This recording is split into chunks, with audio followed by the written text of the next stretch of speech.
A rundown apartment building stands under the dim glow of flickering streetlights. A lone figure, Mira, 26, reserved, skeptical, drags a suitcase up the steps, her breath visible in the cold night air. She checks her phone. 1:47 a.m. The door creaks open as the landlord, 60s, gaunt, weary, watches her from behind a cluttered desk. Landlord, softly, "You're late." Mira nods apologetically. The landlord slides a key across the desk. Landlord, content, apartment 3B. And one more thing, beat. Don't go near the last door at the end of the hall. Mira furrows her brows. Mira, why not? The landlord hesitates before replying. Landlord, it's locked for a reason. Mira grabs the key, nods, and heads upstairs. The landlord watches her go, his expression unreadable. .int. Apartment hallway. Night. Mira walks past a series of numbered doors until she reaches 3B. But before she enters, her eyes linger on the last door at the end of the hall. Faded paint, deep scratches near the handle. A chill crawls up her spine. She shakes it off, unlocks her door, steps inside. int. Mira's apartment. Night smell. Bare. A single dim light bulb flickers. She exhales, tossing her suitcase onto the bed. Room is eerily silent, too silent. Then, a sound. Knock, knock, knock. She freezes. The knocking is faint, rhythmic, and coming from the last door at the end of the hallway. She listens for a moment, then dismisses it. Probably the pipes. She turns off the light. Silence. Mira can't sleep. Every night, the knocking returns, sometimes growing louder, sometimes fading into a whisper. Worse, she starts hearing things, soft scratches against the floorboards, the distant sound of breathing when she knows she's alone. One night, curiosity takes over. She creeps to the last door, hand trembling as she reaches for the doorknob. The metal is ice cold, sending a jolt through her body. She hesitates before pressing her ear to the wood. A faint voice whispers, "Let me out." Mira jerks back. She runs back to her apartment, locking the door behind her. She can't stay here anymore. The next morning, she storms into the landlord's office. Mira, whose Engel quotes, is in that room. The landlord doesn't look up, doesn't even blink. Landlord, leave it alone. It's not your problem. Mira clenches her fists. Mira, if it's not my problem, then why is it knocking on my door every night? Silence. The landlord finally looks up, his face grim. Landlord is looking for a way in. Mira feels her stomach drop. Landlord commented, "You looked, didn't you?" Mira doesn't answer. She doesn't have to. That night, the knocking doesn't come at 3:13 a.m. It comes earlier, at midnight, and this time, the door to her apartment unlocks on its own. The air is thick with tension. Mira grips the edge of her blanket, staring at the door. The lock is clicked open on its own. A slow, deliberate creak follows as the door moves slightly ajar. A shadow passes in the hallway. Her breath hitches. She doesn't move. Eyes are locked on the open doorway. Then, knock. Knock. Knock. This time. It comes from inside the apartment. Mira stifles a scream. She scrambles off the bed, grabbing the nearest object, a heavy lamp. Her hands tremble as she inches toward the door. The hallway outside is empty, except the last door at the end of the hallway is now wide open. Darkness yawns inside. A low, guttural whisper slithers through the air. "I see you." Mira stumbles back, slamming her door shut. She jams a chair beneath the knob and backs away, gasping for air. Her phone finally powers on 3:13 a.m. She dials the landlord's number. It rings, and rings. Then the call connects, but all she hears is ragged breathing on the other end. "Mira, hello. Who is this?" A long pause. Then, in a voice identical to hers, "Let me in." Mira throws the phone across the room. The whispering grows louder. Shadows crawl beneath the door, stretching, reaching. Then dash silence. The door handle stops turning. The shadows retreat. Mira doesn't sleep. She waits, trembling, until the sun rises. Asterisk, desperate for answers. Mira breaks into the basement, searching for building records. Dusty file cabinets line the walls. A single flickering bulb illuminates the room. She finds an old tenant registry pages, yellowed, ink, faded. Her fingers tremble as she scans the list. Mira whispers 3B, 3B, ... Then she sees it. Under her name, another name. Sarah Whitmore, deceased. Mira gasps. She flips through more pages. Other names crossed out. They all lived in 3B. They all disappeared. Behind her, a soft whisper. You're next. Asterisk. Mira races up the stairs, breath ragged. She pounds on the landlord's. Door Marawa was Sarah Whitmore. The landlord's face turns pale. Landlord, you need to leave. Now. Mira hots in that room. His hands tremble. He finally mutters. Landlord Nat. What? Who? A loud crash upstairs. Mira's blood runs cold. The last door is wide open. A figure stands in the darkness, her exact reflection. Grinning, it takes a step forward. You open the door. Mira's double stands, motionless in the doorway, its grin stretching unnaturally wide. It tilts its head, watching her like prey. Mira whispers, this isn't real.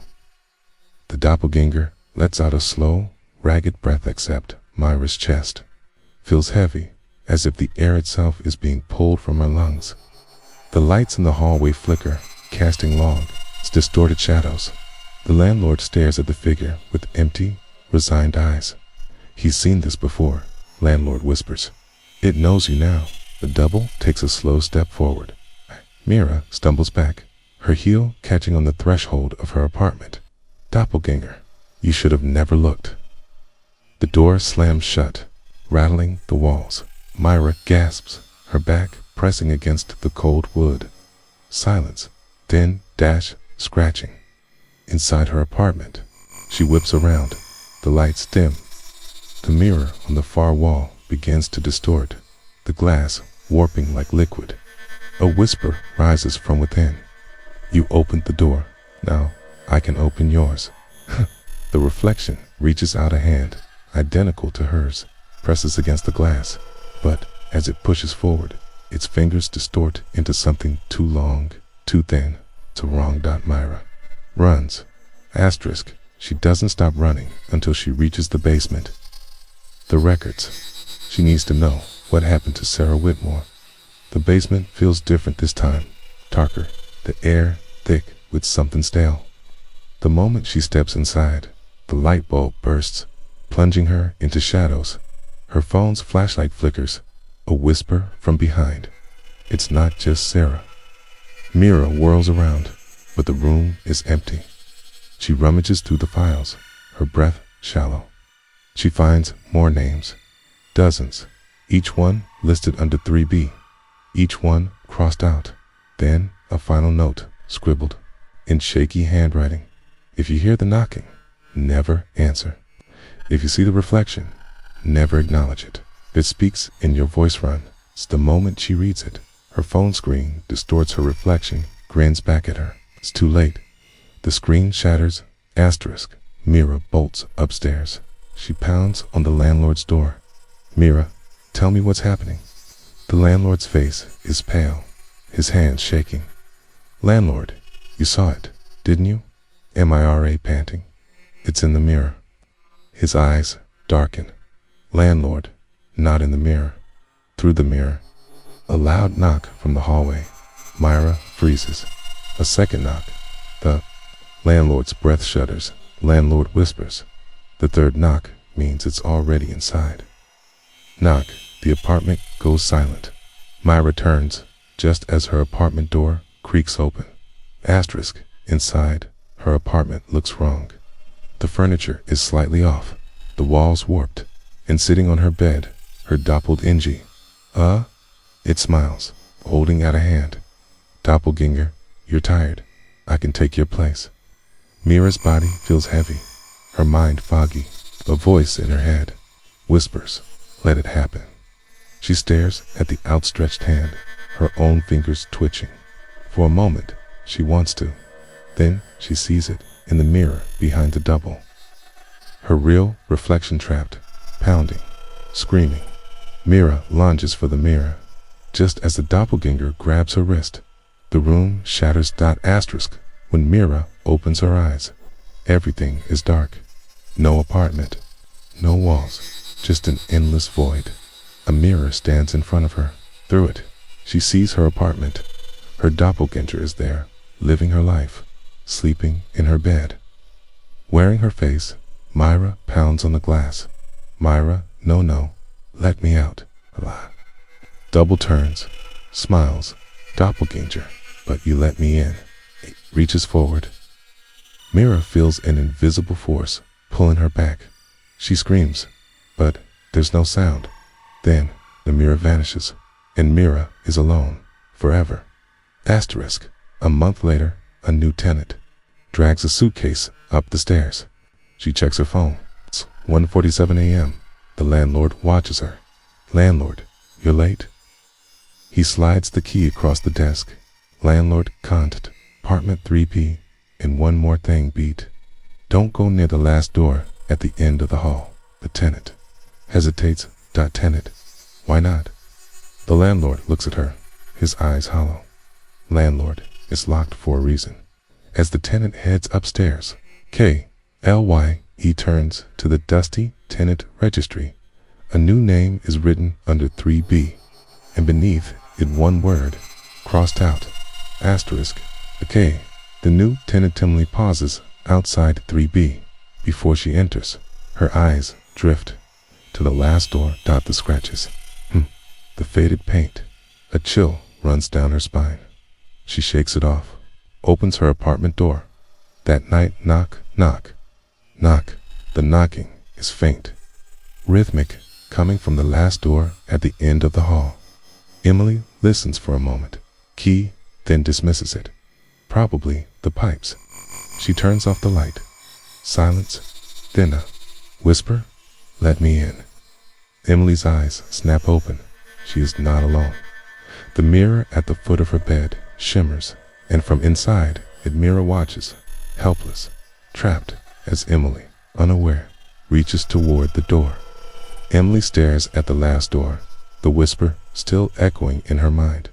Let me in. She shakes it off. Pipes. Just the pipes. But that night, sleep is impossible. Every time she closes her eyes, she feels watched. At 3:13 a.m., she wakes up, gasping. The mirror at the foot of her bed is warping. The glass ripples like water, and inside her face, Mira pounds against the other side of the mirror. Her mouth moves in a silent scream. Emily sits up fast. The reflection isn't hers. Then a knock at her door, slow, deliberate. She turns her head, heart hammering. The doorknob twitches. Something is inside the apartment. Asterisk, inside the mirror. Mira screams. Emily can't hear her. Mira slams her fists against the glass, trying to force it open. But the mirror holds her in place. She watches helplessly as the doorknob in Emily's room turns. The door creaks open. A shadow slips in, and then Emily vanishes. The room goes dark. Mira's mirror prisoned. Warps violently. Then silence, and a new name appears under apartment 3B. Asterisk. The next morning, the landlord finds the apartment empty. No Emily, no bags, just an unmade bed. He sighs heavily. Another one gone. He walks into the basement. The old tenant registry clutched in his hand. He flips to 3B, scratches out Emily's name.